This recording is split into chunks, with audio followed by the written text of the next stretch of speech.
Hello, everybody. Today we're going to be reading from Hebrews chapter 7. This Melchizedek was king of Salem and the priest of God Most High. He met Abraham returning from the defeat of kings and blessed him, and Abraham gave him a tenth of everything. First, the name Melchizedek means king of righteousness, and also king of Salem means king of peace. Without father and mother, without genealogy, without beginning of days or end of life, resembling the Son of God, he remains a priest forever. Just think of how great he was. Even the patriarch Abraham gave him a tenth of the plunder. Now the law requires the descendants of Levi, who became priests, to collect a tenth from the people, that is, their fellow Israelites, even though they are descended from Abraham.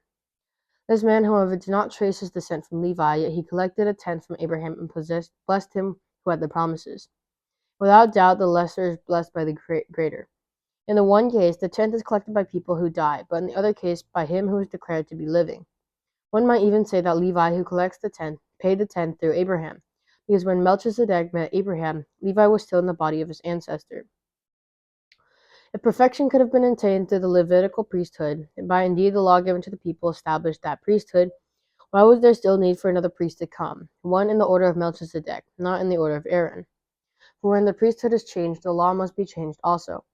He of whom these things are said belonged to a different tribe, and no one from that tribe has ever served at the altar. For it is clear that our Lord descended from Judah, and in regard to that tribe, Moses said nothing about priests. And what we have said is even more clear if another priest like Melchizedek appears.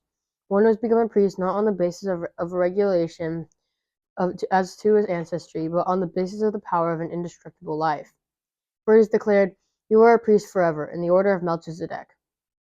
The former regulation is set aside because it was weak and useless, for the law made nothing perfect, and a better hope is introduced by which we draw near to God. And it was not without an oath. Others became priests without any oath, but he became a priest with an oath when God said to him, "The Lord has sworn that he will not change his mind. You are a priest forever." Because of this oath, Jesus has become the guarantor of a better covenant. Now there have been many of those priests since death prevented them from continuing in office, but because Jesus lives forever, he has a permanent priesthood. Therefore, he is able to save completely those who come to God through him, because he always lives to intercede for them. Such a high priest truly meets our need, one who is holy, blameless, pure, set apart from sinners, exalted above the heavens.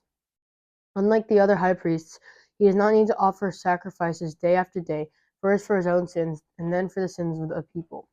He sacrificed for their sins once and for all when he appointed himself, for their law appoints as high priests men in all their weakness. But the oath, which came after the law, appointed the Son who has been made perfect forever. Thank you.